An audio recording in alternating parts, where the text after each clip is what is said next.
ഉറപ്പുള്ള ഒരു ലക്ഷ്യമായിരിക്കണം എന്നാണ് ഈ ഒരു അധ്യായത്തിലൂടെ ബ്രയാൻ ട്രേസി പ്രതിപാദിക്കുന്നത്. അവിടെ നെപ്പോളിയൻ ഹില്ല് എഴുതിയ ഒരു വാക്യവുമായിട്ട് ഇവിടെ ഈ അധ്യായത്തെ ചേർത്ത് വയ്ക്കുന്നുണ്ട്. തിങ്ക് ആൻഡ് ഗ്രോ റിച്ച് എന്ന ബുക്ക് നമ്മൾ പഠിച്ചു കഴിഞ്ഞതാണ്. അതിൽ നെപ്പോളിയൻ ഹിൽ എന്ന എഴുത്തുകാരൻ, അല്ലെങ്കിൽ അദ്ദേഹം ഒരു പ്രചോദകൻ ആണ്, ഇൻഫ്ലുവൻസർ ആണ്. അമേരിക്കൻ ഐക്യനാടുകൾ മാന്ദ്യത്തിലേക്ക് പോയ കാലഘട്ടത്തിൽ അവിടെ നിന്നും തിരികെ ഇന്ന് നമ്മൾ കാണുന്ന അമേരിക്കയുടെ അവസ്ഥയിലേക്ക് എത്തുന്നതിന് വളരെയധികം സഹായിച്ച, അല്ലെങ്കിൽ മാനസിക അസ്വാസ്ഥ്യം സംഭവിക്കുന്ന രീതിയിലേക്ക് അവിടെയുള്ള യുവ മനസ്സുകളൊക്കെ പോയ സമയത്ത് അവരെയൊക്കെ തിരിച്ച് പ്രചോദിതരാക്കുന്നതിനും ഒക്കെ വളരെയധികം സഹായിച്ചിട്ടുള്ള ഒരു ഗ്രന്ഥമായിരുന്നു തിങ്ക് ആൻഡ് ഗ്രോ റിച്ച്. ആ ഗ്രന്ഥത്തിലൂടെ തന്നെ നെപ്പോളിയൻ ഹിൽ പറഞ്ഞ ഒരു വാക്യം തന്നെയാണ് ഇവിടെയും പറയുവാൻ. ഉദ്ദേശ്യങ്ങളിൽ ഉറപ്പുണ്ടായിരിക്കുക. എന്താണ് നിങ്ങൾക്ക് വേണ്ടതെന്ന കാര്യത്തിൽ കൃത്യമായ അറിവുണ്ടായിരിക്കണം. നമുക്ക് ഉദ്ദേശങ്ങളുണ്ടെങ്കിൽ അതിനൊക്കെ ഒരു ഉറപ്പുണ്ടായിരിക്കണം. അതോടൊപ്പം ഒരാൾക്ക് വേണ്ടതെന്ന കാര്യത്തിൽ എന്താണ് നമുക്ക് വേണ്ടത് എന്ന കാര്യത്തിൽ കൃത്യമായ അറിവുണ്ടായിരിക്കണം. അത് നേടാൻ അദമ്യമായ ആഗ്രഹമുണ്ടായിരിക്കണം. ഇതെല്ലാം നേടണമെന്നുള്ള കൃത്യമായ അറിവ് മാത്രമല്ല, ഇത് നേടാനായിട്ട് നല്ല അദമ്യമായിട്ടുള്ള ആഗ്രഹമുണ്ടായിരിക്കണം. അപ്പൊ ഇതാണ് വിജയത്തെ സ്വന്തമാക്കാൻ കൈവശമാക്കേണ്ട ഗുണങ്ങളിലൊന്ന് എന്നാണ് നെപ്പോളിയൻ ഹിൽ പറഞ്ഞ് അവസാനിപ്പിക്കുന്നത്. അപ്പോൾ ഈ ഗ്രന്ഥത്തിൽ പലപ്പോഴും പോയിന്റ് ഔട്ട് ചെയ്തിട്ടുള്ള ഒരു കാര്യമാണ്, നിങ്ങൾ കൂടുതൽ സമയവും ചിന്തിക്കുന്ന കാര്യം എന്താണോ നിങ്ങൾ അതായിരിക്കും ആയിത്തീരുക. നമ്മൾ എപ്പോഴും ചിന്തിച്ചുകൊണ്ടിരിക്കുന്ന എന്താണ്, അല്ലെങ്കിൽ നമ്മുടെ ചിന്തകളിൽ കൂടുതൽ സമയവും കടന്നു വരുന്നത് എന്താണോ ഇതാണ് നമ്മളായിത്തീരുക എന്നുള്ളതാണ് ബ്രയാൻ ട്രേസി പുസ്തകത്തിൽ ഉടനീളം പറഞ്ഞുകൊണ്ടിരിക്കുന്നത്. അപ്പൊ അവിടെയെല്ലാം നമുക്ക് വ്യക്തമായ അല്ലെങ്കിൽ ഉറപ്പുള്ള ഒരു ഉദ്ദേശം ഉണ്ടായിരിക്കണം. നമ്മളുടെ ലക്ഷ്യങ്ങൾ എന്താണ് എന്നുള്ളതിനെ കുറിച്ച് കൃത്യമായ ഉറപ്പ് ഉണ്ടായിരിക്കണം.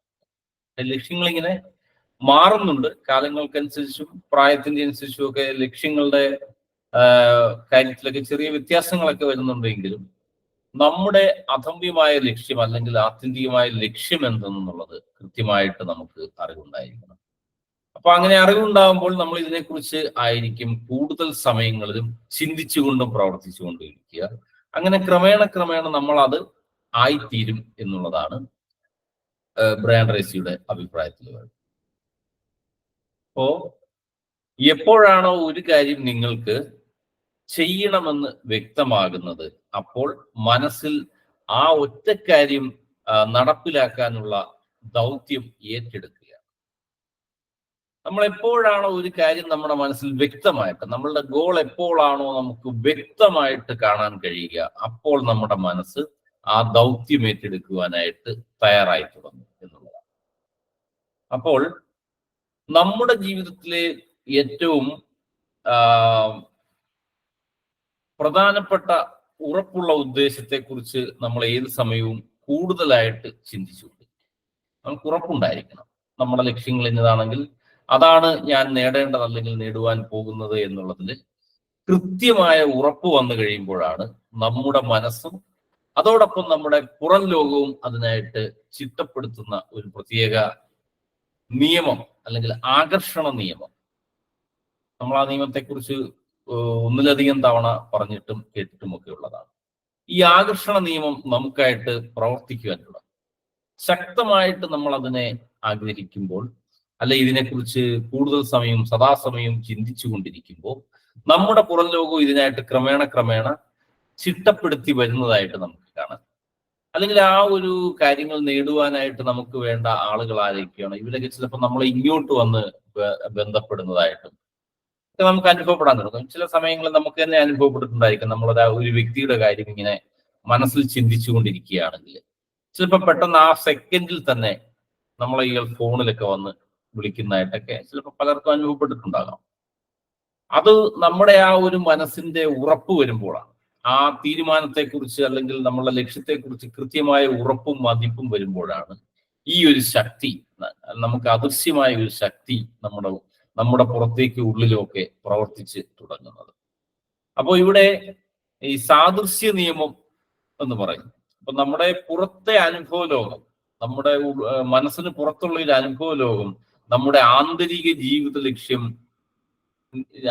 ജീവിത ലക്ഷ്യങ്ങളോട് സമരസപ്പെട്ട് ഐക്യത്തോടെ പോകും. നമ്മൾ ചിന്തിക്കുന്നതൊന്നും, പക്ഷെ പലപ്പോഴും പറഞ്ഞു കേട്ടിട്ടുണ്ട്, നമുക്ക് ആഗ്രഹിക്കുന്നതൊന്നും ഞാൻ നേടാൻ എനിക്ക് കഴിയുന്നില്ല, അല്ലെങ്കിൽ ഞാൻ ചിന്തിക്കുന്നതൊന്നും നടക്കുന്നില്ല. പലർക്കും അതൊക്കെ സാധിക്കുന്നു, പക്ഷെ എനിക്ക് മാത്രം എന്താണ് പ്രശ്നം എന്ന് ചിന്തിക്കുന്ന തലത്തിലുണ്ട്. അവിടെ ബ്രയാൻ ട്രേസി അടിയുറച്ച് പറയുന്ന ഒരു കാര്യം, നമ്മുടെ പരാജയങ്ങളെല്ലാം തന്നെ അതിന്റെ 80% നമ്മുടെ ബലഹീനതകൾ മാത്രമാണ്. അല്ലാതെ നമ്മുടെ പുറത്തെ ഒരു സാഹചര്യമുള്ള, നമ്മുടെ ഉള്ളിലെ ബലഹീനതകൾ മാത്രമാണ് നമുക്ക് പരാജയം സമ്മാനിക്കുന്നത്. അല്ലാതെ മറ്റൊരു ശക്തിയും നമ്മളെ പരാജയപ്പെടുത്തുവാൻ കച്ചകെട്ടി ഇറങ്ങുന്നില്ല. ചിലപ്പോ നമുക്ക് പരാജയത്തിന്റെ രൂപത്തിലൊക്കെ നമുക്ക് തോന്നുന്ന പല അനുഭവങ്ങളും ഉണ്ടായേക്കാം.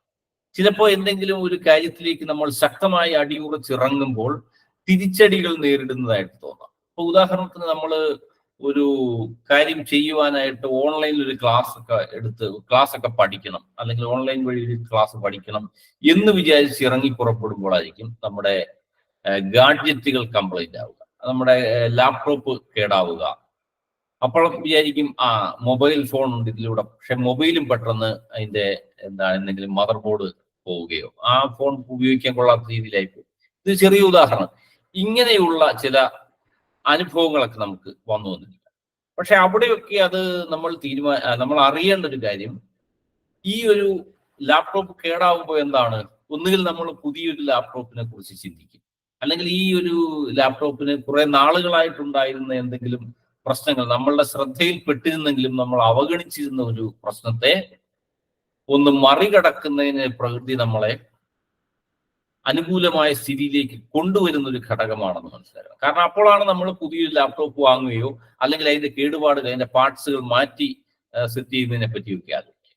അല്ലെങ്കിൽ നമ്മുടെ മൊബൈൽ ഫോൺ പെട്ടെന്ന് അതിന്റെ മദർ ബോർഡ് പോയി പിന്നീട് ഒന്നും ചെയ്യാനില്ലെന്ന അവസ്ഥയിലേക്ക് വരുമ്പോൾ നമ്മൾ കുറച്ചുകൂടി ഉപയോഗപ്രദമായ അല്ലെങ്കിൽ കുറച്ചുകൂടി സൗകര്യപ്രദമായ പുതിയൊരു മൊബൈലിലേക്ക് ചിന്തിക്കും. ഇതുപോലെ ഓരോ കാര്യങ്ങളും ഇങ്ങനെയാണ്. തിരിച്ചടികൾ വരുമ്പോൾ അതിനെ നമ്മളെ പരാജയപ്പെടുത്താൻ വരുന്നതല്ല എന്ന് മനസ്സിലാക്കിക്കൊണ്ട്, അല്ലെങ്കിൽ നമ്മളെ നമ്മുടെ ലക്ഷ്യത്തിലേക്ക് എത്തിക്കുവാൻ കൂടുതൽ ഊർജ്ജസ്വലൻ അല്ലെങ്കിൽ ശക്തനാക്കുക എന്നുള്ള ലക്ഷ്യത്തോടു കൂടി വരുന്നതാണ് എന്നുള്ള കാര്യം നമ്മൾ തിരിച്ചറിയണം. പലപ്പോഴും ഈ തിരിച്ചടി വരുമ്പോൾ ഭൂരിപക്ഷം പേര് ചെയ്യുന്നത് അവിടെ നിന്ന് പിന്മാറും. കാരണം ഞാൻ ചെന്ന് തൊടുന്നിടത്തൊക്കെ എനിക്ക് പ്രശ്നങ്ങളാണ്, അല്ലെങ്കിൽ എന്തൊക്കെയോ പ്രകൃതിയുടെ ലക്ഷണങ്ങൾ എന്നോട് അപകട സാധ്യത കാണിക്കുന്നു എന്ന് പറഞ്ഞിട്ട് മാറിപ്പോകുന്നു. പക്ഷെ അതല്ല, ഇങ്ങനെയും ഒരു വശം കൂടി അതിനുണ്ട്. നമ്മളെ അവിടെ ശക്തിപ്പെടുത്തുവാനായി പ്രകൃതി ചെയ്യുന്ന ചില ഇന്ദ്രജാലങ്ങളാണ് അത് എന്ന് നമ്മൾ തിരിച്ചറിയുന്നത്. അപ്പോൾ അവിടെ ഒരു പ്രധാനപ്പെട്ട ഉദ്ദേശം നമ്മൾ എപ്പോഴും ചിന്തിച്ചുകൊണ്ടും സംസാരിച്ചുകൊണ്ടും ഇരിക്കുമ്പോൾ, അല്ലെങ്കിൽ അതിനുവേണ്ടി പ്രവർത്തിച്ചു കൊണ്ടിരിക്കുമ്പോൾ നമുക്ക് വ്യക്തമാവും, കണ്ണാടിയിൽ എന്നതുപോലെ നമുക്ക് വ്യക്തമായി മനസ്സിലാവും നമ്മുടെ ലക്ഷ്യം, അല്ലെങ്കിൽ നമുക്ക് പോകേണ്ടത് ഈ സ്ഥലത്തേക്കാണ്, അല്ലെങ്കിൽ നേടേണ്ടത് ഈ കാര്യമാണ് എന്നുള്ളത് നമുക്ക് ഉറപ്പായി വന്നുകൊണ്ടിരിക്കും. അപ്പോൾ അവിടെ നമ്മുടെ ഉപബോധ മനസ്സിനെ ഈ ഒരു ചിന്ത അല്ലെങ്കിൽ ഈ ഒരു ശക്തി ക്രമേണ പ്രചോദിപ്പിച്ചുകൊണ്ട്, അപ്പോൾ ഇവിടെ ശാസ്ത്രീയമായി പറയുമ്പോൾ നമ്മുടെ റെറ്റിക്കുലർ കോർട്ടക്സ് എന്ന ഭാഗത്തെ ഉദ്ദീപിപ്പിക്കുക എന്നുള്ളതാണ് ഇവിടെ നടക്കുന്നത്. തലച്ചോറിനുള്ളിൽ നമ്മുടെ ഒരു വിരലിന്റെ വലുപ്പത്തിൽ അല്ലെ വിരലിന്റെ ഷേപ്പിലുള്ള ഒരു ഘടകമാണ് റെറ്റിക്കുലർ കോർട്ടക്സ് എന്നുള്ളത്. അത് ഓരോ വ്യക്തിയുടെയും തലച്ചോറിനുള്ളിൽ ഇരിക്കുന്ന ഒരു ഘടകമാണ് ഇത്. അതിന്റെ പ്രവർത്തനം എങ്ങനെയാണെന്ന് വെച്ചാൽ, വലിയൊരു ഓഫീസ് കെട്ടിടം, വലിയൊരു കോർപ്പറേറ്റ് കമ്പനി എന്ന് വിചാരിക്കുക. ആ കമ്പനിക്കുള്ളിലെ ടെലഫോൺ ബോർഡ് പോലെയാണ് ഇത് പ്രവർത്തിക്കുക. കാരണം നമുക്കൊരു കാലത്തറിയാം, ഏതെങ്കിലുമൊക്കെ വലിയ കമ്പനിയിലേക്ക് നമ്മൾ ഫോൺ ചെയ്യുമ്പോൾ ഈ ഫോൺ കോളുകളെല്ലാം ഒരു പ്രത്യേക സംവിധാനത്തിലേക്ക് ചെല്ലുകയും അവിടെ നിന്ന് അതിന്റെ ആളുകളിലേക്ക് പിന്നീട് വഴിതിരിച്ചുവിടുന്ന ഒരു ടെലഫോൺ ബോക്സുകൾ ഉണ്ടായി. അങ്ങനെയുള്ള ഒരു ടെലഫോൺ ബോർഡ് പോലെ നമ്മുടെ ഉള്ളിൽ പ്രവർത്തിക്കുന്ന ഒരു സംഗതിയാണ് റെറ്റിക്കുലർ കോർട്ടക്സ് എന്നുള്ളത്. അപ്പൊ അവിടെ നമ്മുടെ ഉള്ളിൽ നമുക്ക് വേണ്ട ലക്ഷ്യം അല്ലെങ്കിൽ നമുക്ക് നേടേണ്ട കാര്യം, നമ്മൾ എത്തിച്ചേരേണ്ട വഴി എന്തെന്ന് വ്യക്തമായി കഴിഞ്ഞെങ്കിൽ മാത്രമേ ഈ റെറ്റിക്കുലർ കോർട്ടക്സിനെ ഉദ്ദീപിപ്പിക്കാൻ, പ്രചോദിപ്പിക്കുവാൻ നമുക്ക് കഴിയും. കാരണം ഒരു വലിയ കമ്പനിയിലേക്ക്, കോർപ്പറേറ്റ് കമ്പനിയിലേക്ക് നമ്മൾ ആദ്യമേ അവിടുത്തെ പബ്ലിക് ഫോൺ നമ്പറിലേക്ക് വിളിക്കുമ്പോൾ ആദ്യം എത്തുക ഈ പറയുന്ന ടെലിഫോൺ ബോർഡിലേക്ക്. അവിടുന്ന് ഇതിനെ യഥാർത്ഥ ആളിലേക്ക് വഴി തിരിച്ചു വിടുക എന്നുള്ളതാണ് ആ ടെലിഫോൺ ബോർഡിന്റെ അല്ലെങ്കിൽ അവിടെ ഇരിക്കുന്ന ആളുടെ കടമ എന്നുണ്ടെങ്കിൽ, ഇതേപോലെ തന്നെയാണ് നമ്മുടെ തലച്ചോറാകുന്ന, ബ്രെയിൻ ആകുന്ന കോർപ്പറേറ്റ് കമ്പനിയിലെ ടെലിഫോൺ ബോർഡാണ് ഈ റെറ്റിക്കുലർ കോർട്ടക്സ് എന്നുള്ളത്. അപ്പോൾ ഇത് കൃത്യമായിട്ട് ഓരോ വഴിയിലേക്കും, അല്ലെങ്കിൽ വഴിതെറ്റി മറ്റൊരാളിലേക്കാണ് ഈ കോള് പോകുന്നെങ്കിൽ അത് വലിയ പ്രശ്നങ്ങൾക്ക് സാധ്യത അല്ലെങ്കിൽ വലിയ തെറ്റിദ്ധാരണകളൊക്കെ ഉണ്ടാക്കാനൊക്കെ സാധിക്കും. അപ്പൊ അങ്ങനെ കൃത്യമായിട്ട് ഈ റെറ്റിക്കുലർ കോർട്ടക്സിനെ ഉദ്ദീപിപ്പിക്കണമെങ്കിൽ നമ്മുടെ ലക്ഷ്യം സുവ്യക്തമായിരിക്കണം, കണ്ണാടി പോലെ വ്യക്തമായിരിക്കണം എന്നാണ് പറയുന്നത്. അങ്ങനെ ശക്തമായി കഴിയുമ്പോൾ നമ്മൾ നമ്മുടെ റെറ്റിക്കുലർ കോർട്ടക്സിനായിട്ട് പ്രവർത്തിച്ചു തുടങ്ങുകയും സെൻട്രൽ സ്വിച്ച് ബോർഡിൽ, ടെലിഫോണിന്റെ സെൻട്രൽ സ്വിച്ച് ബോർഡിൽ വരുന്നത് പോലെ കൃത്യമായിട്ട് ഇതിന് വേണ്ട ആളുകളിലേക്ക്, അല്ലെങ്കിൽ ഇത് നേടുവാൻ നമ്മളെ സഹായിക്കേണ്ട വ്യക്തികളിലേക്ക്, സമൂഹങ്ങളിലേക്ക്, സംഘടനകളിലേക്ക് നമ്മുടെ റെറ്റിക്കുലർ കോർട്ടക്സ് ബ്രെയിനിന് നിർദ്ദേശം കൊടുത്തുകൊണ്ട് നമ്മളെ നടത്തുകയും ചെയ്യും. അല്ലെ നമ്മളിലേക്ക് ഈ വരുന്ന വ്യക്തികളെ നമ്മളിലേക്ക് എത്തിക്കുകയും ചെയ്യും എന്നുള്ളതാണ്. ഇവിടെ ഒരു കൃത്യമായിട്ടുള്ളൊരു ആക്ടിവേറ്റിംഗ് സിസ്റ്റം ഉണ്ട് റെറ്റിക്കുലർ കോർട്ടക്സിൽ. അപ്പൊ എപ്പോഴാണോ ഈ സംഗതി പ്രവർത്തിച്ച് ലക്ഷ്യപ്രാപ്തിക്കായിട്ടുള്ള സന്ദേശം അയക്കുന്നത്, അപ്പോൾ തന്നെ തീവ്രമായിട്ടുള്ള ജാഗ്രതാ സന്ദേശം പുറപ്പെടുവിക്കുകയുണ്ടാകും എന്നുള്ളതാണ് പറയുന്നത്. എപ്പോഴാണോ ഇതിന് കൃത്യമായ ലക്ഷ്യപ്രാപ്തിക്കായിട്ടുള്ള സന്ദേശം ഈ ഭാഗത്തേക്ക് എത്തുക, അത് എത്തിക്കഴിയുമ്പോൾ കൃത്യമായ കാര്യങ്ങളൊക്കെയും ഉപബോധ മനസ്സിലേക്ക് ഇവിടെ നിന്ന് പോയി തുടങ്ങും എന്നുള്ളതാണ് പറയുന്നത്. അപ്പൊ അതിനൊരു ഉദാഹരണം പറയുകയാണെങ്കിൽ, നമ്മളൊരു ചുവന്ന കാർ വാങ്ങുവാൻ ഉദ്ദേശിക്കും. ചുവന്ന കാറ്, അതിന് വ്യക്തമായിട്ട് നമുക്ക് അതിന്റെ കമ്പനി ഏതെന്ന് പോലും അറിയാം.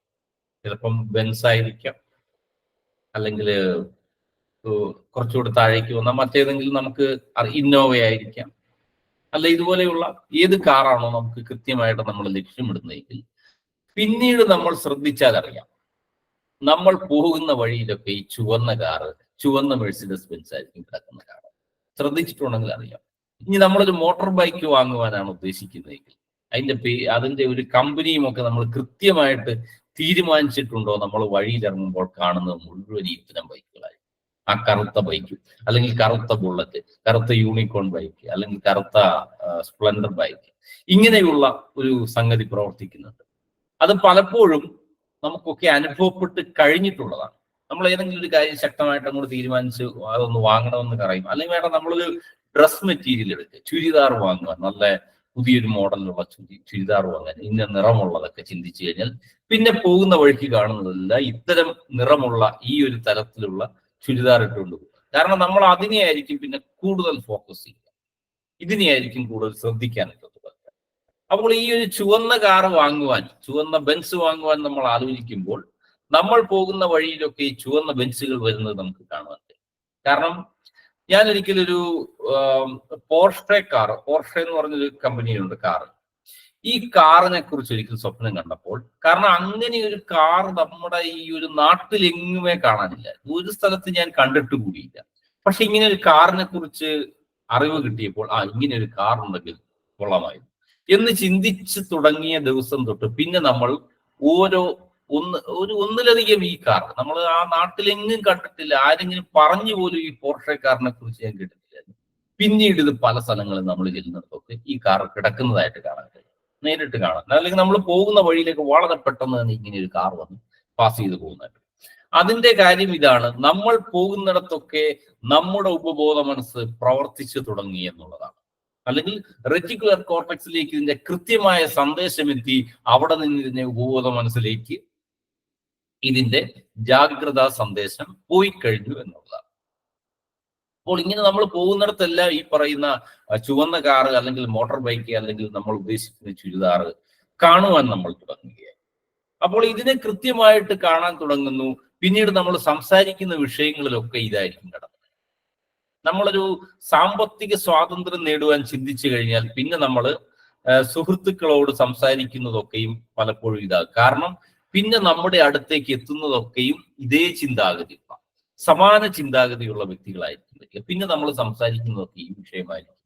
നമ്മൾ TV ചാനൽ എടുത്തു നോക്കുമ്പോൾ കാണുന്നതൊക്കെയും ഇതുമായി ബന്ധപ്പെട്ട വിഷയങ്ങളായിരിക്കാം. നമ്മൾ ഇന്റർനെറ്റിൽ സെർച്ച് ചെയ്യുമ്പോൾ അതിലേക്ക് നമ്മുടെ മുന്നിലേക്ക് നോട്ടിഫിക്കേഷൻ രൂപത്തിൽ വരുന്നതും ഈ ഒരു ഘടകങ്ങളൊക്കെയായി. ഇതാണ് ഈ ഒരു റെറ്റിക്കുലർ കോർട്ടെക്സിന്റെ പ്രവർത്തനം എന്ന് പറയുന്നത്. കൃത്യമായ ജാഗ്രതാ സന്ദേശം ഉപബോധ മനസ്സിൽ എത്തിക്കഴിയുമ്പോൾ ഉപബോധ മനസ്സ് പിന്നെ ബോധ മനസ്സിനെ നടത്തിക്കുന്നത് ഈ വഴികളിലൂടെയായിരിക്കും എന്നാണ് പറയുന്നത്. അപ്പോൾ ഇവിടെ പറയുന്നു, സാമ്പത്തികമായിട്ട് സ്വാതന്ത്ര്യം നേടുവാനായിട്ട് ഒരാൾ തീരുമാനിച്ചു കഴിഞ്ഞാൽ, അല്ല നമ്മൾ തീരുമാനിച്ചു കഴിഞ്ഞാൽ, നമുക്ക് ചുറ്റുമുള്ള കാര്യങ്ങൾ, എല്ലാ തരത്തിലുള്ള അവസരങ്ങളും സാധ്യതകളും എല്ലാം പിന്നെ ഈ വഴിയിലൂടെ തിരിയാം. ഇപ്പൊ നമ്മൾ കാർ വാങ്ങുന്ന കാര്യമാണ്. ഇതുപോലെ തന്നെ സാമ്പത്തിക സ്വാതന്ത്ര്യം നേടുക എന്നുള്ളതാണ് ലക്ഷ്യമെങ്കിൽ പിന്നെ നമ്മൾ പോകുന്ന വഴിയിലൊക്കെ കാണുന്നതായിരിക്കും. നമ്മൾ സംസാരിക്കുന്നിടത്തൊക്കെ ഇത്തരം ആളുകളെ ആയിരിക്കും കണ്ടു. നമുക്ക് കാണുന്ന യൂട്യൂബ് വീഡിയോകളൊക്കെ നമ്മൾ കാണുന്നവരാണ്. ഇവിടെയൊക്കെയും നമ്മൾ കാണുന്നത് ഇത്തരത്തിലുള്ള വാർത്തകളും അല്ലെങ്കിൽ ഇത്തരത്തിലുള്ള വീഡിയോകളും ഒക്കെ ആയിരിക്കും പിന്നീട് നമ്മൾ കാണുകയുണ്ടാവും. അവിടെ വ്യക്തമായ സന്ദേശം നിങ്ങളിലേക്ക് എത്തി എന്നുള്ളതാണ് അവിടെ നമ്മൾ മനസ്സിലാക്കേണ്ടത്. കൃത്യമായ സന്ദേശം എത്തി, നമ്മുടെ മനസ്സിന്റെ കണ്ണാടിയിൽ കൃത്യമായ ചിത്രം പതിഞ്ഞു കഴിഞ്ഞു എന്നുള്ളതാണ് അവിടെ പറയുന്നത്. അപ്പോൾ ഇവിടെ എടുത്തു പറയുന്ന ഒരു കാര്യം എപ്പോഴും ഉണ്ട്, ശ്രദ്ധയാണ് ജീവിതത്തിന്റെ താക്കോൽ എന്ന് പറയാറുണ്ട്. ശ്രദ്ധ, നല്ല ശ്രദ്ധയുണ്ടാവുക എന്ന് പറയും. ഈ അടുത്ത കാലത്ത് ഇറങ്ങിയ സിനിമയിൽ തന്നെ നല്ല ശ്രദ്ധിക്കണം അംബാനെ എന്ന് പറയുന്ന ഒരു സിനിമ ഈ അടുത്ത കാലത്ത് ഇറങ്ങിയത് എന്ന് പറഞ്ഞ പോലെ ശ്രദ്ധയാണ് ജീവിതത്തിലെ ശ്രദ്ധയാണ് ജീവിതത്തിന്റെ പ്രധാനപ്പെട്ട താക്കോൽ എന്ന് പറയുന്നത്. നമ്മുടെ ശ്രദ്ധ എങ്ങോട്ട് പോകുന്നുവോ അവിടേക്കാണ് നമ്മുടെ ജീവിതവും പോകുക.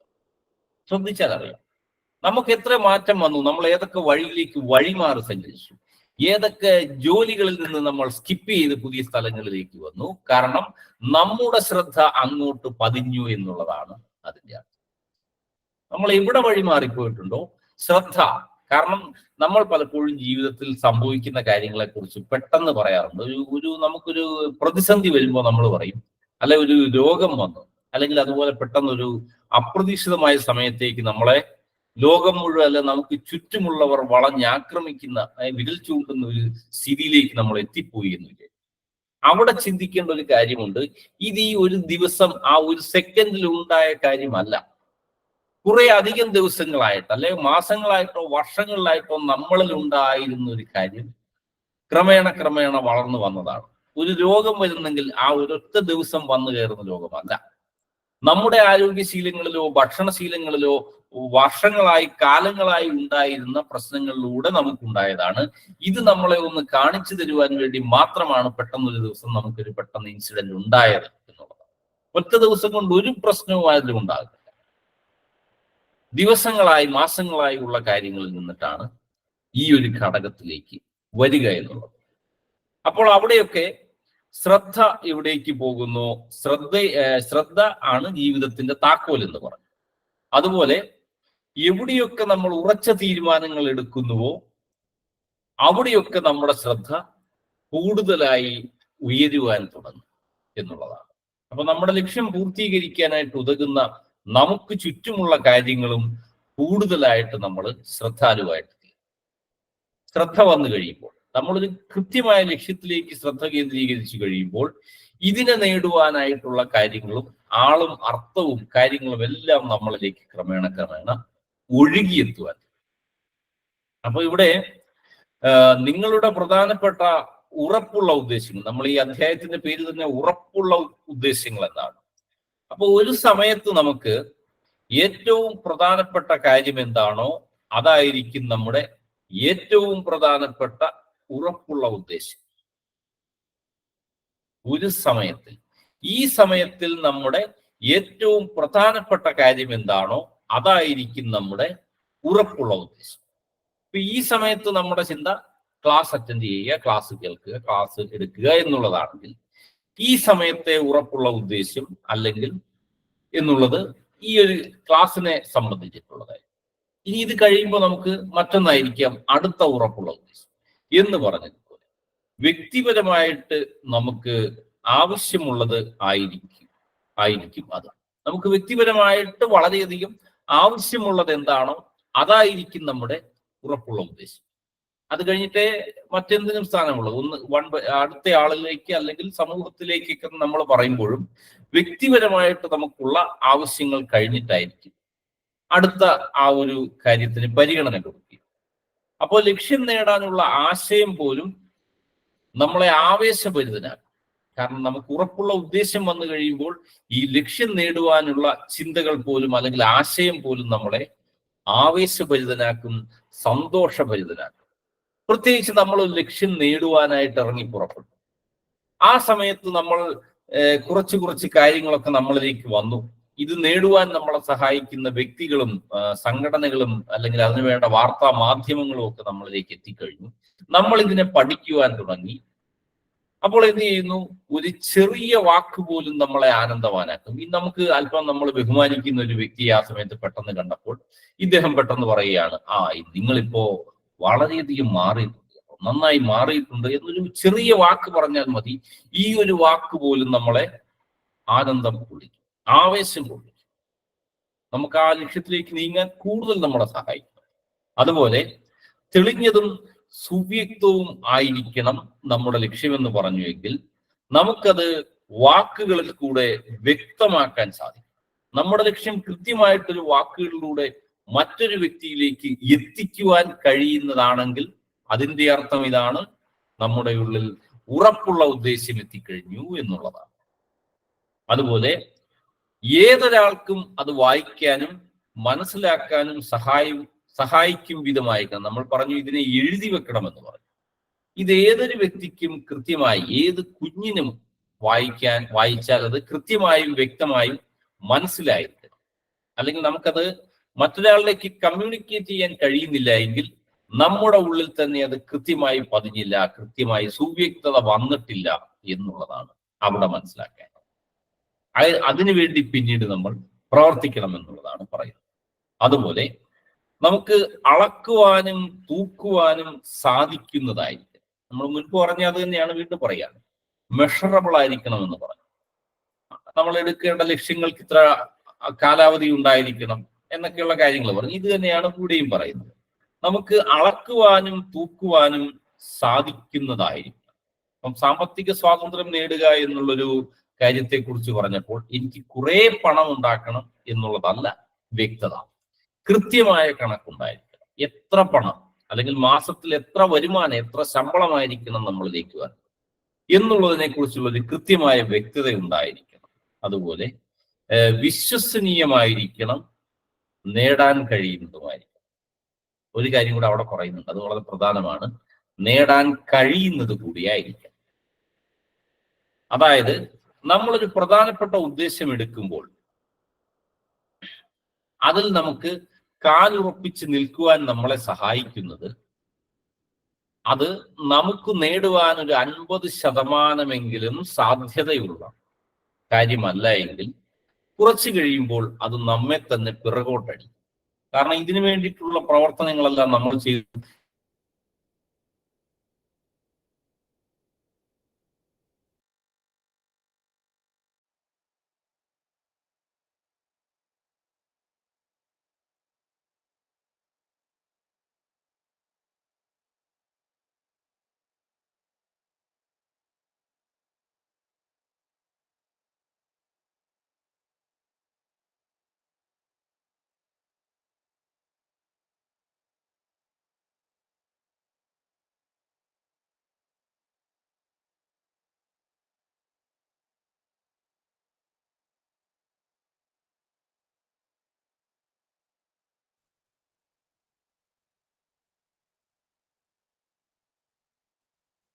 ഓക്കെ, ഇടയ്ക്കൊന്ന് നെറ്റ് പോയതാണ്, സാരമില്ല. നമുക്കപ്പോ ഇങ്ങനെ കൃത്യമായിട്ട് നേടുവാൻ കഴിയുമ്പോൾ അവിടെ പറഞ്ഞത് 50% നമുക്കത് നേടുവാൻ, പ്രത്യേകിച്ച് അത് ആദ്യം എടുക്കുന്ന ലക്ഷ്യത്തിന്റെ കാര്യമാണ് പറഞ്ഞത്. ഒരു 50% സാധ്യതയുള്ള പ്രധാന ലക്ഷ്യമായിരിക്കണം നമ്മൾ ആദ്യം മനസ്സിലേക്ക് എടുക്കേണ്ടത് എന്ന് പറഞ്ഞത്. ഇത് നമുക്ക് നേടാൻ കഴിയാത്തൊരു സ്വപ്നമാകുമ്പോൾ അത് നമ്മളെ തന്നെ അട്ടിമറിക്കുന്നത് ആയിരിക്കുമെന്ന് പറയും. അതായത് നമ്മുടെ പ്രധാനപ്പെട്ട ഉറപ്പുള്ള ഉദ്ദേശം വിജയം കാണാൻ യുക്തമായിരിക്കണം എന്ന് പറയുന്നു.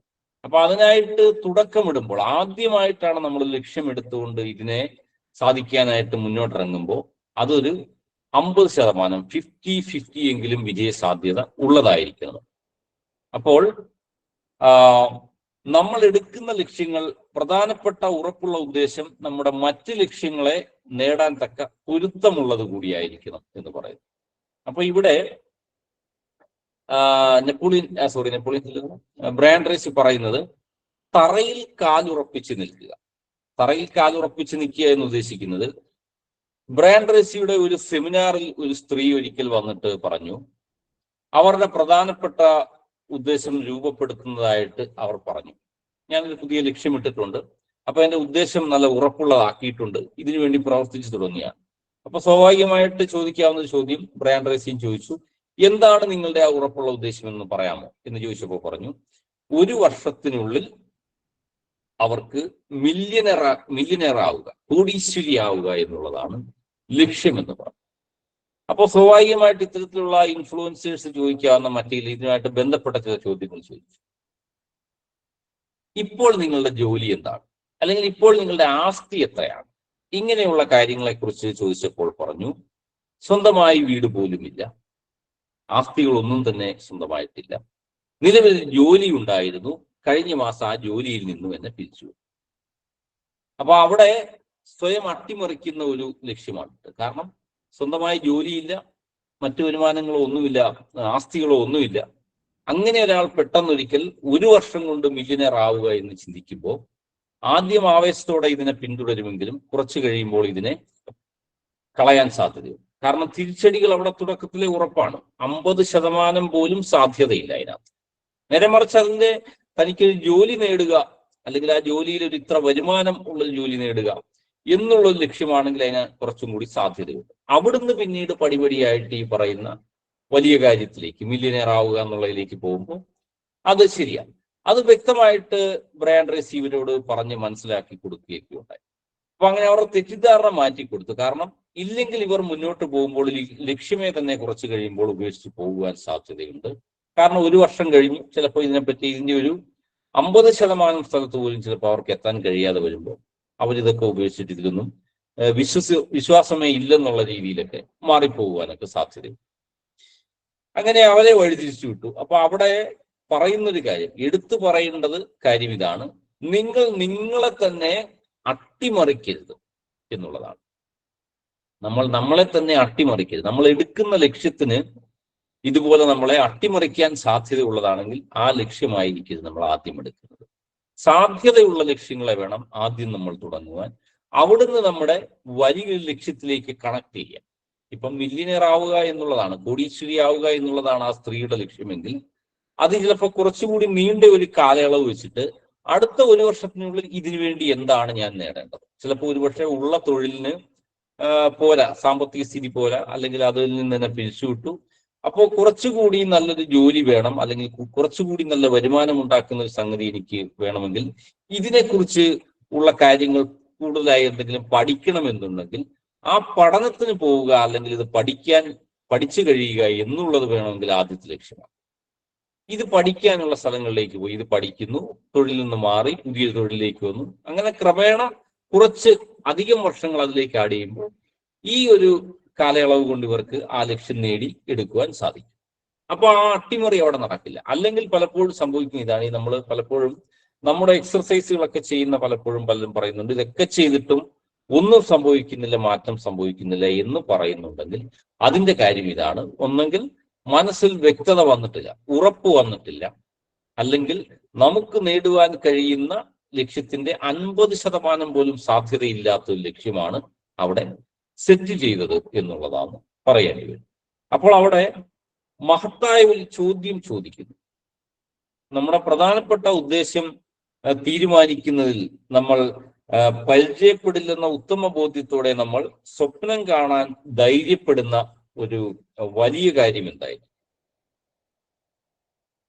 അതിന്റെ പ്രധാന ചോദ്യം ഇതാണ് പറയുന്നത്. നമ്മൾ പരാജയപ്പെടില്ലെന്ന ഉത്തമ ബോധ്യത്തോടെ നമ്മൾ സ്വപ്നം കാണാൻ ധൈര്യപ്പെടുന്ന ഒരു വലിയ കാര്യം എന്തായിരിക്കും? നമുക്ക് പരാജയമല്ല, വിജയിക്കുമെന്ന് നമുക്ക് ഉറപ്പുണ്ട്, 100% ഉറപ്പുണ്ട്. അപ്പോൾ അങ്ങനെ നമ്മളെ ഉറപ്പായി കഴിയുമ്പോൾ പിന്നെ നമ്മൾ അതിന് സ്വപ്നം കാണുവാൻ തുടങ്ങും. ആദ്യം സ്വപ്നങ്ങളിലൂടെയാണ് ഇതെല്ലാം വരുന്നത്, സങ്കല്പത്തിലൂടെയാണ് വരുന്നത്.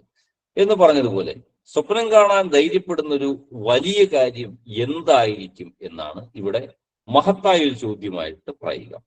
നമ്മുടെ ലക്ഷ്യം ഒരുപക്ഷെ ചെറുതോ വലുതോ ആയിക്കൊള്ളട്ടെ, ചെറിയ കാലയളവോ അല്ലെങ്കിൽ നീണ്ട കാലയളവോ ഉള്ളതായിക്കോട്ടെ, നമുക്ക് നേടാമെന്നുള്ള പരിപൂർണ ബോധ്യമുണ്ടായിരിക്കുന്ന ആ ഒറ്റ ലക്ഷ്യം എന്താണ് എന്നുള്ളതാണ് ഇവിടുത്തെ മഹത്തായ ചോദ്യം. നമ്മളോട് തന്നെ ചോദിക്കേണ്ടത്. നമുക്കുറപ്പുള്ള കാര്യം, നമുക്ക് നേടാമെന്ന് ഉറപ്പുള്ള കാര്യം എന്താണ് എന്ന് നമ്മൾ നമ്മുടെ മനസ്സിനോട് തന്നെ ചോദിക്കണം എന്നാണ് ഇവിടെ പറയുന്നത്. അതിനിവിടെ ഒരു നൊബേൽ സമ്മാന ജേതാവിന്റെ കഥ കൂടി ചേർത്ത് പറയും. ഇവിടെ ബ്രയാൻ ട്രേസിയുടെ സെമിനാറിൽ പങ്കെടുത്ത ഒരു നൊബേൽ സമ്മാന ജേതാവുണ്ട്. നൊബേൽ സമ്മാനം നമുക്കറിയാം, അതിലേക്ക് എത്തണമെങ്കിൽ വളരെയധികം കടമ്പകളുണ്ട്, അല്ലെങ്കിൽ അത് വളരെ മഹത്തായ വ്യക്തികൾക്ക് മാത്രം ലഭിച്ചിട്ടുള്ള ഒരു അവാർഡാണ്. അപ്പൊ അവിടെ പങ്കെടുത്ത അല്ലെങ്കിൽ ഇത് നേടിയ ഒരു വ്യക്തി ഈ പറയുന്ന ബ്രയാൻ ട്രേസിയുടെ സെമിനാറിൽ പങ്കെടുത്തിട്ടുണ്ട്. അപ്പൊ അദ്ദേഹത്തിന്റെ ലക്ഷ്യം ഇതായിരുന്നു, ചെറുപ്പം തൊട്ടേ ഇദ്ദേഹത്തിന്റെ ലക്ഷ്യം ഇതായിരുന്നു, രസതന്ത്രത്തില് ഉന്നതമായിട്ടുള്ള കാര്യങ്ങൾ നേടുക, രസതന്ത്രത്തിൽ ബിരുദമെടുക്കുക, ബിരുദാനന്തര ബിരുദമെടുക്കുക, ഡോക്ടറേറ്റ് എടുക്കുക. ഇത് മാത്രമല്ല, സമൂഹത്തിനായിട്ട് ഈ രസതന്ത്രത്തിൽ എനിക്ക് എത്ര വലിയ സംഭാവനയാണ് ചെയ്യാൻ കഴിയുക എന്നുള്ളതായിരുന്നു ഇദ്ദേഹത്തിന്റെ ലക്ഷ്യം. പക്ഷെ ഇദ്ദേഹത്തിന് കൃത്യമായ ഉറപ്പുണ്ടായിരുന്നു, താൻ കൃത്യമായി അല്ലെങ്കിൽ ഈ പറയുന്ന രസതന്ത്രത്തിൽ താൻ അഗ്രഗണ്യനാവും, ഇതിലൂടെ സമൂഹത്തിന് ഒരുപാട് സംഭാവനകൾ, അല്ലെ നാളെ ഒരു കാലത്ത് എന്റേതെന്ന് ഇദ്ദേഹത്തിന്റെ പേരിനോട് ചേർത്ത് വായിക്കാൻ പറയുന്ന ഒരുപാട് സംഭാവനകൾ ഇദ്ദേഹത്തിന്റെ പേരിൽ ഉണ്ടായിരിക്കും എന്നുള്ളതായിരുന്നു ലക്ഷ്യം. ആ ഒരു ലക്ഷ്യം ഇട്ട് കഴിഞ്ഞപ്പോൾ ഇദ്ദേഹം ക്രമേണ രസതന്ത്രത്തിൽ ബിരുദമെടുത്തു, ബിരുദാനന്തര ബിരുദവും ഡോക്ടറേറ്റും ഒക്കെ നേടിക്കഴിഞ്ഞു. അത് കഴിഞ്ഞപ്പോൾ ഇദ്ദേഹം പ്രതീക്ഷിക്കാത്ത രീതിയിലാണ് ഇതേ വിഷയത്തിൽ തന്നെ ഇദ്ദേഹത്തിന് നൊബേൽ സമ്മാനവും കിട്ടുകയുണ്ടായി. അപ്പോൾ അതിൽ മുഴുകി ഇങ്ങനെ ഇദ്ദേഹം ജീവിച്ച് പോയപ്പോൾ ലക്ഷ്യങ്ങൾ കൃത്യമായി അടുത്തേക്ക് വരികയും നൊബേൽ സമ്മാനത്തിന് അർഹനാവുകയും ചെയ്തു. അപ്പൊ അവിടെയൊക്കെ മറ്റൊരു കാര്യം കൂടിയുണ്ട്, തക്കതായ വില കൊടുക്കാൻ നമ്മൾ സന്നദ്ധനായിരിക്കണം. ഏത് സാധനം നമ്മൾ വാങ്ങാൻ ചെല്ലുമ്പോഴും ഇതിനൊക്കെ തക്കതായ ഒരു വിലയുണ്ടായിരിക്കും എന്ന് പറഞ്ഞതുപോലെ തന്നെ ലക്ഷ്യങ്ങൾക്ക് തക്കതായ വില നമ്മളോട് പ്രകൃതി ചോദിച്ചു വാങ്ങിയിരിക്കും. ആ വില കൊടുക്കാൻ നമ്മൾ തയ്യാറാണെങ്കിൽ മാത്രമേ ഉള്ളൂ ലക്ഷ്യം നമ്മളിലേക്ക് എത്തുകയുള്ളൂ. കാരണം ലക്ഷാധിപതികളോ കോടീശ്വരനോ ആകുമ്പോൾ, അല്ലെങ്കിൽ രസതന്ത്രത്തിൽ അഗ്രഗണ്യനാവുകയോ അല്ലെങ്കിൽ മറ്റേതെങ്കിലും വിഷയത്തിൽ നമ്മൾ ഉന്നതമായ നിലയിലേക്ക് എത്തുമ്പോഴോ അവിടെ നമ്മുടെ മറ്റെന്തെങ്കിലും ചില കാര്യങ്ങളെ നമുക്ക് പകരമായി അല്ലെങ്കിൽ നമുക്ക് നഷ്ടപ്പെടുത്തി കളയുക തന്നെ വേണ്ടി വരും എന്നാണ്. ഇപ്പൊ കഴിഞ്ഞ ഒരു അധ്യായത്തിൽ പറഞ്ഞു, നമ്മൾ ലക്ഷ്യം നേടാൻ വേണ്ടി ഇറങ്ങുമ്പോൾ വൈകുന്നേരങ്ങളിൽ എനിക്ക് ഗോൾഫ് കളിക്കുന്ന ശീലമുണ്ട്, അത് കളിച്ചേ പറ്റൂ എന്ന് വിചാരിച്ചാൽ ലക്ഷ്യത്തിലേക്ക് എത്തില്ല. കാരണം ഗോൾഫ് കളിയിലേക്ക് നമ്മുടെ ചിന്ത മാറുമ്പോൾ ലക്ഷ്യത്തിനായിട്ട് നമുക്ക് പ്രവർത്തിക്കാൻ കഴിയും. ചിലപ്പോൾ ആ ഒരു നമ്മുടെ രസകരമായ ആ ഒരു കളിയിൽ നിന്ന് നമ്മൾ ചിലപ്പോൾ കുറെ അധികം കാലത്തേക്ക് മാറി നിൽക്കേണ്ടതായി, അല്ലെങ്കിൽ സുഹൃത്തുക്കളോടൊത്ത് സംസാരിക്കുവാനും സ്വറ പറയാനും ഇഷ്ടമുള്ള വ്യക്തിയാണെങ്കിൽ ചിലപ്പോൾ ആ ഒരു സംഗതി തന്നെ ചിലപ്പോൾ നമുക്ക് നഷ്ടപ്പെട്ടേക്കാം. ഇങ്ങനെ പല കാര്യങ്ങൾ, ഭൂരിപക്ഷം ആളുകളും ആഗ്രഹിക്കുന്ന ഇഷ്ടപ്പെടുന്ന പല കാര്യങ്ങളും നമ്മൾ ചിലപ്പോൾ മാറ്റിവെക്കേണ്ടതായിട്ട് വരും. പല എന്റർടൈൻമെന്റുകളും നമ്മൾ മാറ്റിവെക്കേണ്ടതായിട്ട് വരും, വേണ്ടെന്ന് തന്നെ വെക്കേണ്ടതായിട്ട്, അല്ലെങ്കിൽ ഒരു ജന്മം തന്നെ ആ ഒരു ലക്ഷ്യത്തിനായിട്ട് നമ്മൾ പകരം കൊടുക്കേണ്ടതായിട്ട്, ജന്മത്തിന്റെ ഒരു കുറെ അധികം ഭാഗങ്ങൾ കൊടുക്കേണ്ടതായിട്ട്. ഇങ്ങനെ തക്കതായ വില കൊടുക്കുവാൻ നിങ്ങൾ സന്നദ്ധനാണെങ്കിൽ മാത്രമാണ് നിങ്ങളിലേക്ക് കൃത്യമായ ലക്ഷ്യം എത്തിച്ചേരുക എന്നുള്ളത്. അവിടെ പ്രധാനപ്പെട്ട ഒരു ചോദ്യം അവശേഷിക്കുന്നുണ്ട്. ലക്ഷ്യം നേടുവാനായിട്ട് വേണ്ട കാര്യങ്ങളെല്ലാം ചെയ്യാൻ നിങ്ങൾ സന്നദ്ധനാണോ? ആ ലക്ഷ്യം നേടാൻ വേണ്ടതായ വർഷങ്ങൾ നീക്കിവെക്കാൻ നിങ്ങൾ തയ്യാറാണോ? തയ്യാറാണെങ്കിൽ ഒന്നിനും നിങ്ങളെ തടയാനാവില്ല. ലക്ഷ്യം നേടുവാൻ കുറെ വർഷങ്ങൾ ചിലപ്പോൾ വേണ്ടി വരും. നിങ്ങളുടെ കുറെ സമയങ്ങൾ അതിനുവേണ്ടി ഇൻവെസ്റ്റ് ചെയ്യേണ്ടി വരും. ഇങ്ങനെയുള്ള കാര്യങ്ങളൊക്കെ നിങ്ങൾ കൊടുക്കുവാൻ നിങ്ങളെ ഒന്നിനും തടയുവാനാവില്ല, നിങ്ങളെ ഒരുത്തർക്കും തോൽപ്പിക്കുവാനും കഴിയില്ല എന്നുള്ളത്. ഇവിടെ നമ്മളൊരു ലക്ഷ്യങ്ങളിലേക്ക് പോകുവാൻ ചില എക്സർസൈസുകൾ ചെയ്യണം. 10 ലക്ഷ്യങ്ങളുടെ എക്സർസൈസ് ചെയ്യുവാൻ പറഞ്ഞു, ഒരു പരിശീലനം ചെയ്യുവാൻ പറഞ്ഞു. അതായത് ഒരു പേപ്പർ എടുത്ത് നമുക്ക് വേണ്ട 10 ലക്ഷ്യങ്ങളെ കുറിച്ചിടുകയായിരുന്നു. ലക്ഷ്യങ്ങൾ ഒന്നാണ് പരമപ്രധാനമെങ്കിലും അതിൻ്റെ കൂടെ 9 എണ്ണം കൂടെ കൂട്ടിച്ചേർക്കണം. 10 ലക്ഷ്യങ്ങളെ നമ്മൾ കൃത്യമായിട്ട് കുറിച്ചിടണം. അതൊക്കെ കുറിച്ചിടുമ്പോൾ എഴുതുന്ന ഒരു കാര്യത്തിൽ ഒന്ന് പ്രത്യേകം ശ്രദ്ധിക്കണം. പ്രസന്റ് ടെൻസിൽ വേണം എഴുതാൻ, വർത്തമാനകാലത്തിൽ വേണം. അത് നമുക്ക് സംഭവിച്ചു കഴിഞ്ഞു എന്നുള്ള രീതിയിൽ വേണം എഴുതാൻ. ഇപ്പം കോടീശ്വരനാവുക എന്ന ലക്ഷ്യമെങ്കിൽ ഞാൻ കോടീശ്വരനായി എന്നുള്ള നിലയിൽ തന്നെ വേണം. അല്ലെങ്കിൽ ഞാൻ മാസത്തിൽ ഇത്ര തുക സമ്പാദിക്കുന്നു എന്നുള്ള രീതിയിലാണ്. നമ്മൾ സമ്പാദിക്കുന്നില്ല എന്നുള്ളത് നമുക്കറിയാം, അല്ലെങ്കിൽ അതൊന്നും എത്തിയിട്ടില്ല എന്ന് നമുക്കറിയാമെങ്കിലും സംഭവിച്ചു എന്ന് കഴിഞ്ഞ രീതിയിൽ വേണം ഈ 10 കാര്യങ്ങളെ എഴുതി വെക്കുവാൻ എന്ന് പറയും. അവിടെ 10 ലക്ഷ്യങ്ങളും എഴുതി കഴിഞ്ഞാൽ, ഈ ഒരു 10 കാര്യങ്ങൾ നമ്മൾ എഴുതി കഴിഞ്ഞാൽ, നമ്മൾ ഈ ഒരു ചോദ്യം നമ്മളോട് തന്നെ ചോദിക്കണം. ഈ ലിസ്റ്റിൽ ഏത് ലക്ഷ്യമായിരിക്കണം പെട്ടെന്ന് നടപ്പാക്കിയാൽ എന്റെ ജീവിതത്തിൽ വളരെ വലിയ പോസിറ്റീവ് ഫലം ഉണ്ടാക്കാം? 10 എണ്ണം എഴുതുമ്പോൾ അതിനകത്ത് പ്രധാന കാര്യങ്ങളും കാണും, അപ്രധാന കാര്യങ്ങളും കാണും. വലിയ ലക്ഷ്യങ്ങൾ കാണും, ചെറിയ ലക്ഷ്യങ്ങൾ കാണും. നീണ്ട കാലയളവുള്ളതാകാം, ചെറിയ കാലയളവുള്ളത്. ഈ 10 ലക്ഷ്യങ്ങളിൽ നമ്മൾ ആദ്യമേ നടപ്പാക്കേണ്ടത് ഏതാണ്? അതിലേത് നടപ്പാക്കിയാലാണ് വ്യക്തമായ ഒരു വഴിത്തിരിവ് നമ്മുടെ ജീവിതത്തിൽ ഉണ്ടാവുക? നമ്മുടെ വലിയ ലക്ഷ്യത്തിലേക്ക് പോകാൻ വ്യക്തമായ ഒരു വഴിത്തിരിവ് ഉണ്ടാക്കുന്നത്, ഒരു ട്വിസ്റ്റ് സംഭവിക്കുന്നത് ഇതിലെ ഏത് ലക്ഷ്യത്തിൽ ആദ്യം കയറി പിടിച്ചാലാണെന്നുള്ളത് നമ്മൾ തീരുമാനിക്കണം. നമ്മളോട് തന്നെ ചോദിക്കേണ്ട അടുത്തൊരു ചോദ്യമാണ്. അങ്ങനെ അവിടെ നമ്മൾ കൃത്യമായിട്ടൊരു ഉത്തരം കണ്ടെത്തി കഴിഞ്ഞാൽ, ഈ 10 കാര്യങ്ങളിൽ ഏത് ലക്ഷ്യത്തിലേക്കാണ് ആദ്യം ഞാൻ പോകേണ്ടത് എന്നുള്ളതിനെ എത്തിക്കഴിയുമ്പോൾ, കണ്ടുപിടിച്ചു കഴിയുമ്പോൾ, ഈ ലക്ഷ്യമായിരിക്കും നമ്മുടെ ജീവിതത്തിലെ ഉറപ്പുള്ള ഉദ്ദേശ്യമായിട്ട് ആദ്യം വരിക. അല്ലെങ്കിൽ ജീവിതത്തിൽ ഏറ്റവും ഫലമുണ്ടാക്കുക എന്ന് ഉദ്ദേശിക്കുന്നത് ബാക്കി 9 ലക്ഷ്യങ്ങളെ നേടാൻ ഈ ഒരൊറ്റ ലക്ഷ്യത്തിന് കഴിയുമെങ്കിൽ അതായിരിക്കണം ആദ്യം നടക്കേണ്ടത്. ആദ്യം നമ്മൾ അതിനായിട്ട് വേണം ഇറങ്ങി പുറപ്പെടാൻ എന്ന് പറയും. ഇതിൽ ഏത് ലക്ഷ്യമാണ് നമ്മൾ തിരഞ്ഞെടുക്കുന്നത് എങ്കിലും അതൊരു പേപ്പറിൽ എഴുതാൻ മറക്കരുത്. പേപ്പറിൽ എഴുത്തിന്റെ കാര്യം പലതവണ പറഞ്ഞു. അത് കൃത്യമായി നമ്മൾ പേപ്പറിൽ എഴുതുവാൻ മറക്കരുത് എന്ന് പറയും. ആ ലക്ഷ്യത്തെക്കുറിച്ചും അത് നേടുവാൻ എന്ത് ചെയ്യണം എന്നതിനെ കുറിച്ചും നമുക്ക് ചിന്തിക്കാൻ കഴിയുന്നതൊക്കെ അതും നമ്മൾ പേപ്പറിലേക്ക് എഴുതി വെക്കണം. ഇതിലാദ്യം നടപ്പാക്കാൻ പോകുന്ന കാര്യത്തെ തീരുമാനിച്ചു കഴിയുമ്പോൾ ഇതിന് വേണ്ട കാര്യങ്ങൾ എന്തൊക്കെയാണെന്ന് നമ്മൾ ചിന്തിക്കുന്നു. ഇപ്പോൾ കാർ വാങ്ങാൻ പോകുമ്പോൾ ഇതിന് വേണ്ട കാര്യങ്ങൾ ആദ്യം കാറിന്റെ ഷോറൂമിൽ പോയി ഇതിന്റെ കാര്യങ്ങൾ അന്വേഷിക്കുക. അല്ലെങ്കിൽ ഇന്റർനെറ്റിൽ, ഇന്നാണെങ്കിൽ ഇന്റർനെറ്റ് സൗകര്യമുണ്ട്, ഇതിന്റെ മോഡലുകളെ കുറിച്ചും ഇതിന്റെ വിലയെക്കുറിച്ചും ഇത് എവിടുന്നൊക്കെയാണ് ലഭിക്കുന്നതിനെ കുറിച്ചുമുള്ള ആ ഒരു ചിന്തകളൊക്കെ നമ്മുടെ മനസ്സിലേക്ക് വരും.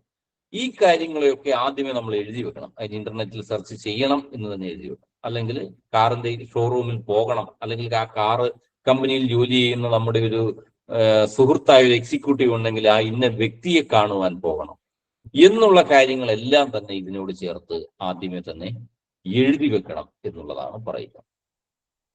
ഇത് എഴുതി വെക്കുന്നത് കൂടാതെ നമ്മുടെ ഈ ലക്ഷ്യങ്ങൾക്കെല്ലാം ചെറിയ ചെറിയ കാർഡുകൾ ഉണ്ടാകും. നമ്മുടെ പേഴ്സിന്റെ ഉള്ളിലൊക്കെ കടത്തി വെക്കാൻ കഴിയും. ഏകദേശം ഒരു 3 ഇഞ്ച് നീളവും 3x5 ഇഞ്ച് നീളമൊക്കെ ഉള്ള ചെറിയ കാർഡുകൾ, നമ്മുടെ വിസിറ്റിംഗ് കാർഡിന്റെ ഒക്കെ വലുപ്പത്തിലുള്ള ചെറിയ കാർഡുകളിലാക്കിയിട്ട് ഇതിന്റെ പിന്നിൽ ഈ കാര്യം എഴുതി വെക്കണം. പേപ്പറിൽ എഴുതുന്നത് കൂടാതെ എഴുതാം. ഇത്തരം കാർഡുകളിൽ എഴുതി വെച്ച് കഴിഞ്ഞാൽ നമ്മൾ പോകുന്ന വഴിയിലെല്ലാം കൊണ്ടുപോകുന്ന സംഗതി ഏതാണ്? ചിലപ്പോൾ അത് ഫോണായിരിക്കാം, പേഴ്സായിരിക്കാം. ഇതിലേതിന്റെയെങ്കിലും ഉള്ളിൽ ഈ ഒരു കാർഡിനെ എപ്പോഴും കടത്തി വെക്കണം. കാരണം നമ്മുടെ ഈ ലക്ഷ്യത്തെ എപ്പോഴും നമ്മുടെ മനസ്സിലേക്ക് റിമൈൻഡ് ചെയ്യുവാൻ ഈ ഒരു കാർഡ് നിങ്ങളെ സഹായിക്കും എന്നുള്ളതാണ്. ഈ കാർഡ് കാണുമ്പോൾ നമുക്ക് ഈ ലക്ഷ്യത്തിനെ കുറിച്ച് വീണ്ടും ഓർമ്മ വരികയും നമ്മുടെ ചിന്തകളിലേക്ക് ഇത് വീണ്ടും കടന്നു വരികയും ഒക്കെ ചെയ്യും. അപ്പോൾ ആ ലിസ്റ്റിൽ നമ്മൾ 10 എണ്ണത്തിന്റെയും കാർഡ് ഉണ്ടാക്കുകയാണെങ്കിൽ ഏറ്റവും നല്ലത്. കാരണം കൂടുതൽ കാർഡുകൾ എടുക്കുമ്പോൾ നമ്മുടെ ഈ 10 കാര്യങ്ങൾ നമുക്ക് എപ്പോഴും ഓർമ്മ വരുവാനാണ്. ഇത് നമ്മൾ പോകുന്നത് എവിടെയൊക്കെ നമ്മൾ പോകുന്നോ അവിടെയൊക്കെ ഈ കാർഡുകളെയും കൊണ്ടുപോകണം എന്നുള്ളത്.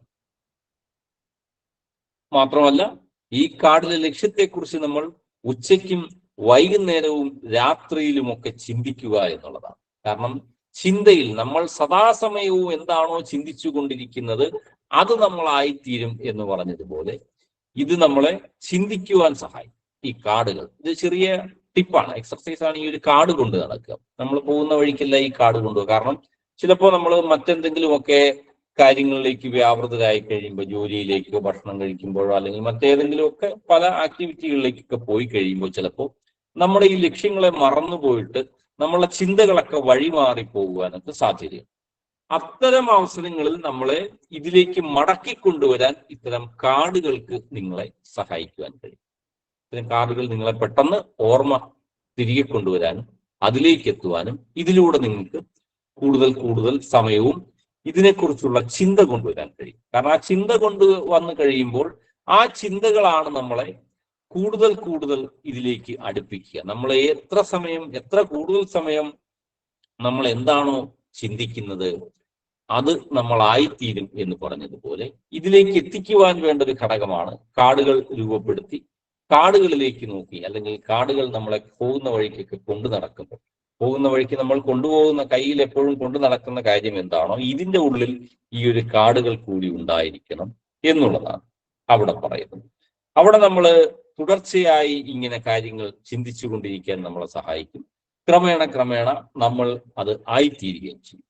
ഇതുപോലെ ലക്ഷ്യങ്ങളെ കുറിച്ച് നമ്മൾ എപ്പോഴും ചിന്തിക്കുക. നമ്മുടെ പ്രധാനപ്പെട്ട ഉറപ്പുള്ള ഉദ്ദേശ്യം ആ ഒറ്റ കാര്യത്തിൽ ശ്രദ്ധ കേന്ദ്രീകരിച്ച് മനസ്സർപ്പിച്ച് പ്രവർത്തിച്ചാൽ മറ്റേത് തീരുമാനങ്ങൾ എടുത്താലും നമുക്ക് ഭംഗിയായി നമ്മുടെ ജീവിതം മാറി മറിയുന്നത് കാണുവാൻ. എന്തൊക്കെ വഴികളിൽ നമ്മൾ പോയാലും ഏതൊക്കെ സാഹചര്യങ്ങളിലൂടെ നമ്മൾ നടന്നു വന്നാലും നമ്മളുടെ ജീവിത രീതികൾ ക്രമേണ ജീവിതം മാറി മറിയുന്നത് നമുക്ക് കാണുവാൻ കഴിയും. അല്ലെങ്കിൽ എന്തൊക്കെ വിഷമഘട്ടങ്ങൾ ഉണ്ടായാലും പ്രതിസന്ധികൾ ഉണ്ടായാലും ഇതിനെയൊക്കെ നമ്മൾ മറികടക്കുന്നത്, അത് നിഷ്പ്രയാസം മറികടക്കുന്നത് നമുക്ക് കാണുവാൻ കഴിയും. അവിടെയൊക്കെ നമുക്ക് ഉറപ്പുള്ള ഉദ്ദേശ്യം വേണമെന്നുള്ളതാണ് ഈ അധ്യായത്തിലൂടെ ബ്രയാൻ ട്രേസി പറയുന്നത്. ഉറപ്പുള്ള ഉദ്ദേശം ഉണ്ടായിരിക്കണം. ആ ഉറപ്പുള്ള ഉദ്ദേശത്തെ എഴുതി വെക്കണം. മാത്രമല്ല ചെറിയ അടുത്ത പണിയും കൂടെ പറയുന്നു, അടുത്ത കാർഡുകളുടെ രൂപത്തിൽ നമ്മൾ ഇതിനെ കൊണ്ടു നടക്കുകയും പറയുന്നു. അപ്പോൾ ഇന്ന് തന്നെ ഇതിനായി പ്രവർത്തിക്കാൻ ഓരോ അധ്യായത്തിലും ഉറപ്പിക്കുന്നു. ഇന്ന് തന്നെ, ഇപ്പോൾ തന്നെ ഇതിനായിട്ട് പ്രവർത്തിക്കുക. കാരണം മാറ്റിവെക്കുമ്പോൾ ഈ ചിന്തകൾ നമ്മളിൽ നിന്ന് മാറിപ്പോകാനും പിന്നീട് അതിന് കാലഭേദങ്ങൾ വരികയും. ഇപ്പൊ കാര്യം എല്ലാ ആളുകൾക്കും ലക്ഷ്യങ്ങളുണ്ട്. നമ്മൾ വിചാരിക്കുന്ന പോലല്ല. എല്ലാ ആളുകളും ഇത്തരം ക്ലാസ്സുകളൊന്നും പഠിച്ചിട്ടില്ലാത്ത ആളുകൾക്കാണെങ്കിൽ പോലും അവർക്ക് ലക്ഷ്യമില്ല എന്നല്ല, അവർക്കും എല്ലാം ലക്ഷ്യങ്ങളുണ്ട്. എല്ലാ മനുഷ്യർക്കും ലക്ഷ്യമുണ്ട്. അവരൊക്കെ ചിലരൊക്കെ അത് കുറെ അധികം നാളുകൾ കൊണ്ടൊക്കെ എത്തിച്ചേരും. അപ്പൊ അവിടെ ആ ഒരു കാലയളവിന്റെ ദൈർഘ്യം കുറയ്ക്കുക എന്നുള്ളതാണ് ഇത്തരം പഠനങ്ങളുടെ ഉദ്ദേശം. വളരെ വേഗത്തിൽ അവിടേക്ക് എത്തിക്കുക എന്നുള്ളതാണ്. ചിലപ്പോൾ നമുക്ക് വർഷങ്ങൾ കൊണ്ട് എത്തിക്കാം. നമ്മൾ ബില്യനെയർ ആവുന്ന ഒരു കഥ പറഞ്ഞപ്പോൾ നമ്മൾ 60 70 വയസ്സെത്തുമ്പോൾ ബില്യനെയർ ആയി കഴിയുമ്പോൾ നമ്മുടെ ജീവിതം കഴിഞ്ഞിരിക്കും. അതല്ല, കുറച്ചുകൂടി വേഗത്തിൽ ആ ലക്ഷ്യത്തിലേക്ക് എത്തുക. നമുക്കതിനെ അനുഭവിക്കുക കൂടെ വേണം. ഇതിനെ നമ്മൾ നേടുക മാത്രമല്ല, നമുക്കതിനെ അനുഭവിക്കാനും കഴിയണം. അപ്പോൾ അതിന് വളരെ വേഗത്തിൽ എത്തുവാൻ വേണ്ടിയിട്ടുള്ള ചില ഘടകങ്ങളും എക്സർസൈസുകളുമാണ് ഇത്തരം ഒരു കാര്യങ്ങളിലൂടെ നമ്മളോട് പലപ്പോഴും പറഞ്ഞു തരുന്നത്. അവിടെ നമ്മൾക്കത് എത്തിക്കഴിയുമ്പോൾ, കാരണം എങ്കിൽ മാത്രമേ ഉള്ളൂ നമുക്കതിനെ നേടുന്നതിനെ അനുഭവിക്കാൻ കഴിയും. നേടുന്നതിനെ അനുഭവിക്കുക വേണം. കാരണം വെറുതെ നേടിക്കഴിഞ്ഞു സ്വയം ചത്ത് മീൻ പിടിക്കുന്നത് പോലെയല്ല. കാരണം സ്വയം ചത്ത് മീൻ പിടിച്ചാൽ ആ മീനിനെ കഴിക്കുന്നത് മറ്റാരെങ്കിലും എന്ന് പറഞ്ഞതുപോലെ നമ്മളത് നേടുമ്പോൾ ഇതിനെ അനുഭവിക്കുക കൂടി വേണം എന്ന് പറയുന്നു. നമ്മൾ പലപ്പോഴും നാട്ടിൻപുറത്തൊക്കെ പറയാറുണ്ട്, വെള്ളം പോലും കുടിക്കാതെയാണ് അവന് പണം ഉണ്ടാക്കി അല്ലെ അവൻ ഇന്ന കാര്യങ്ങളൊക്കെ നേടിയെടുത്തതെന്ന് പറയുമ്പോൾ വെള്ളം കുടിക്കണം. നമ്മൾ നേടിയ വെള്ളം നമ്മൾ തന്നെ ആദ്യം കുടിക്കണം. അതിന്റെ ബാക്കി കാര്യങ്ങളൊക്കെ മറ്റുള്ളവർക്കും ഒക്കെ അതിൽ നിന്ന് പ്രതിഫലിക്കും. അവർക്കും ഒക്കെ അതിന് നേട്ടം ഉണ്ടാകണം. എങ്കിലും ആത്യന്തികമായി നമ്മൾ ഇതിനെ ആദ്യം അനുഭവിക്കണം. അപ്പൊ അതിനെ വളരെ വേഗത്തിൽ നേടിയെങ്കിൽ മാത്രമേ നമുക്കത് സാധിക്കുകയുള്ളൂ. ഇതിലേക്ക് എത്തുവാൻ ഇപ്പൊ നമുക്ക് തുടക്കത്തിൽ നമ്മൾ ജോലി ചെയ്തപ്പോൾ ഉണ്ടായിരുന്ന ശമ്പളമല്ല ഇപ്പോൾ നമുക്ക്. കാരണം പലപ്പോഴും പറഞ്ഞു നമുക്ക് ഇപ്പോൾ നിലവിലുള്ള ശമ്പളം ഇരട്ടിയാക്കുക എന്നുള്ളതാണ് ലക്ഷ്യമെങ്കിൽ അത് നടക്കും. ഒന്നും ചെയ്തില്ലെങ്കിൽ നടക്കും. ആ ജോലിയിൽ തന്നെ നിലനിന്നാൽ മതി. കുറെ കാലങ്ങൾ കഴിയുമ്പോൾ അത് വർദ്ധിച്ച് ആ ലെവലിലേക്ക് എത്തും. പക്ഷേ എങ്കിൽ പോലും അവിടെ ചിന്തിക്കേണ്ട ഒരു കാര്യം, ആ കാലയളവ് കടന്നു പോയപ്പോൾ നമ്മളുടെ മറ്റ് ചിലവുകളും വളരെയധികമായി വർദ്ധിച്ചിട്ടുണ്ടാവും. അപ്പോൾ ആ ഒരു പിന്നെ ശമ്പളത്തിലേക്ക് വരുമ്പോൾ അതുകൊണ്ടുള്ള പ്രയോജനം കഴിഞ്ഞു. അതുകൊണ്ട് വളരെ വേഗത്തിൽ എത്തിച്ചേരുവാനായിട്ടാണ് ഇത്തരം ചില കൊച്ചു കൊച്ചു കാര്യങ്ങൾ നമ്മൾ പകർത്തി കഴിയുമ്പോൾ വളരെ ഫാസ്റ്റായിട്ട് നമുക്ക് ചിലപ്പോൾ 10 വർഷം കൊണ്ട് നേടേണ്ടതിന് ചിലപ്പോൾ 2 വർഷം കൊണ്ട് നമുക്ക് നേടുന്നതിലേക്ക് മാറ്റിയെടുക്കുവാൻ സാധിക്കും എന്നുള്ളതാണ് ഈ ഒരു അധ്യായത്തിലൂടെ ഉറപ്പുള്ള ഉദ്ദേശ്യം എന്ന് പറഞ്ഞുകൊണ്ട് ബ്രയാൻ ട്രേസി നമ്മളിലേക്ക് പകർത്തുവാൻ ശ്രമിച്ചത് എന്നാണ് എനിക്ക് മനസ്സിലാക്കാൻ കഴിഞ്ഞത്. അപ്പൊ നമുക്ക് ഏകദേശം ഇത്രയും കാര്യങ്ങളാണ്. ഈ അധ്യായം വളരെ ചെറുതാണ്, കഴിഞ്ഞ അധ്യായങ്ങളെക്കാളൊക്കെ അല്പം കൂടി ചെറുതായിരുന്നു. ഇതിലൂടെ മനസ്സിലാക്കിയ കാര്യങ്ങളെ നമുക്ക് വളരെ കൊച്ചു കൊച്ചു കാര്യങ്ങളാണ് എഴുതി വെക്കുക എന്നുള്ളതും അടുത്തായിട്ട് നമുക്ക് കാർഡുകളുടെ രൂപത്തിലാക്കിക്കൊണ്ട് ഇതിനെ കൊണ്ടു നടക്കാൻ ശ്രമിക്കുക. ഇതിനെ നമ്മളുടെ ജീവിതത്തിലേക്കൊന്ന് പ്രാവർത്തികമാക്കുവാൻ ശ്രമിക്കുക. അപ്പോൾ അതിന് നമ്മളെ സഹായിക്കുന്ന ഒരുപാട് ഘടകങ്ങളുണ്ട്. ഇപ്പൊ ഇന്റർനെറ്റ് നമുക്ക് ഉപയോഗിക്കാം, കമ്പ്യൂട്ടറുകളുമായിട്ട് നമുക്ക് നമ്മുടെ കാര്യങ്ങളെയൊക്കെ ലിങ്ക് ചെയ്യാം. കാരണം ഇതിനെയൊക്കെ നമ്മളെ വളരെയധികം സഹായിക്കാൻ കഴിയുന്ന മറ്റ് ഘടകങ്ങളാണ്. ഇപ്പൊ നമുക്ക് ഇന്റർനെറ്റിനെ എങ്ങനെ ഉപയോഗിക്കാന്ന് വെച്ചാൽ നമുക്ക് ഇതിനെ പറ്റിയുള്ള കൂടുതൽ അറിവുകൾ നേടിയെടുക്കുവാനായിട്ട് ഇന്റർനെറ്റുകളെ ഉപയോഗിക്കാം. ഇങ്ങനെയുള്ള തലങ്ങളെയെല്ലാം കൃത്യമായി ഉപയോഗിച്ചുകൊണ്ട് നമുക്ക് സാഹചര്യങ്ങളെയെല്ലാം വ്യക്തമാക്കിയെടുക്കാം, വിജയികളായി മാറാം, അല്ലെങ്കിൽ ലക്ഷ്യം നേടുന്ന വ്യക്തികളായി മാറാം എന്നുള്ളതായി പ്രാർത്ഥിച്ചു കൊള്ളുന്നു. ഇത്രയുമാണ് ഇന്ന് പറയുവാൻ ഉദ്ദേശിച്ചത്. എല്ലാവർക്കും നന്ദി.